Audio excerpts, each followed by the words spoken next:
prequels are generally not received too well, especially when it doesn't match the original, whether it's a book, a movie, or in our case, a video game. When done right, a prequel to a story that we played as kids is always welcomed, and Koei Tecmo gives us just that. Hi guys, my name is Peter, aka King Exodus, and today we're going to be reviewing Stranger to Paradise Final Fantasy Origins. As this is my first review on the channel, I should probably explain to you how we'll be scoring this. Basically, we'll talk about the story, gameplay, my opinions, and if I genuinely had some fun playing this game. And for the most part, I'll be going from a 1 to 10, with 1 being horrible and 10 being an all-time classic. So, just a fair warning, there will be some opinions and some story spoilers, especially for y'all who haven't played the game yet. So with that being said, let's get into it. Let's kick that intro, shall we?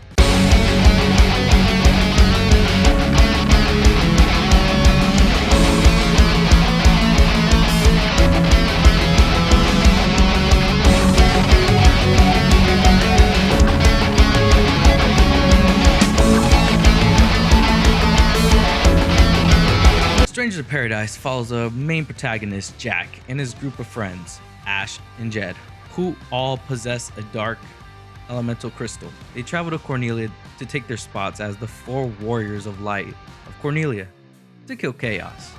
As you progress through the story, you'll be introduced to Neo and Sophia, who also possess the same darkened crystals. These two will join your party in your quest in ultimately defeating chaos and ridding the world of darkness. That's basically the setup to the story. Your journey is laid out in missions. Each mission sets you off to a specific location that have striking resemblance to many Final Fantasy locations from prior games. During these missions, you progress through a linear dungeon with some puzzles that aren't all that difficult to solve.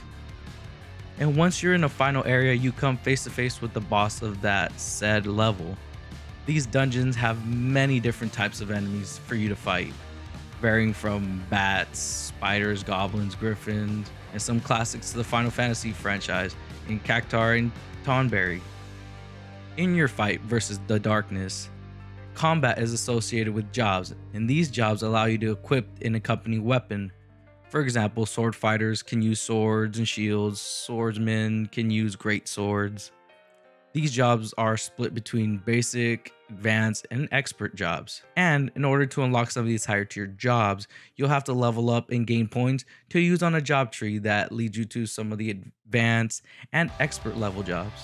You don't necessarily need to be using specific jobs to gain experience, because equipment varying from helmets, shields, pants, tops, and boots you add to Jack and or his parties sometimes have job affinities, which help you gain a certain percentage of experience when in battle. All jobs cap at level 30 until post-game, so give them all a try, and as Jack, you'll be able to use 2 of 28 different jobs at any given time so that you can swap between at a whim. My personal favorite was the swordsman early on and breaker towards the very end of the game. Going back to those big boss fights from earlier, each mission will end with one, and if you played the original, you'll face off against some familiar faces. All bosses have 2 phases to them, which allow them to transform to a stronger version after you get them to half health or drop their break guard, which is like a stagger bar in this game. Most boss fights aren't too much of a hassle, but I did struggle with Tiamat because he has a regeneration attack and he constantly would beat me.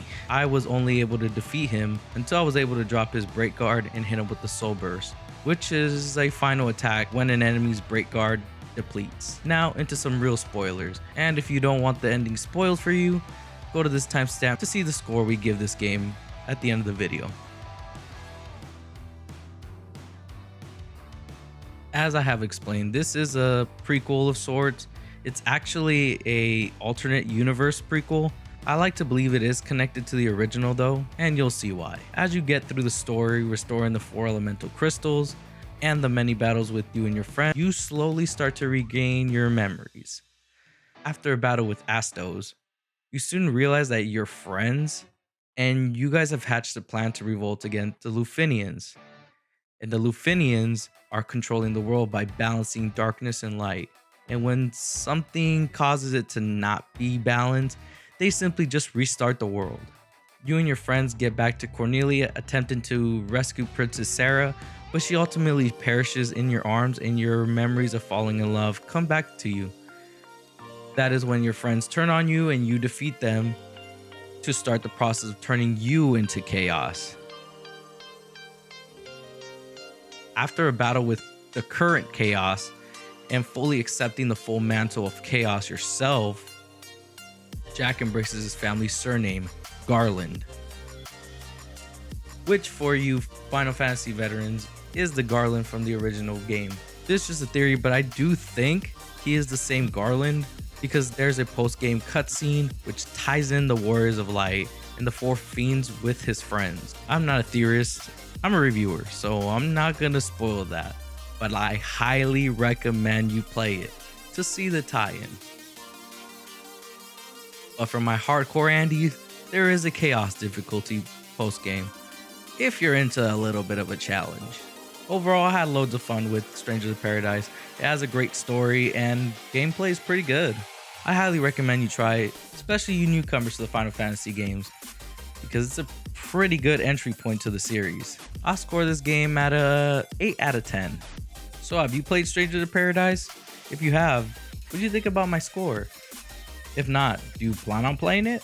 Put it down in the comments down below. And if you like this video, maybe give this video a thumbs up and subscribe to the channel for more reviews. You can also catch me live on twitch.tv/KingExodus, or you can hit the link in the description down below. And if you want to see a video of me and my boy cashing out a bet that we did on my Twitch stream, I think it'll be somewhere on the screen right now. Otherwise, your boy King Exodus is out.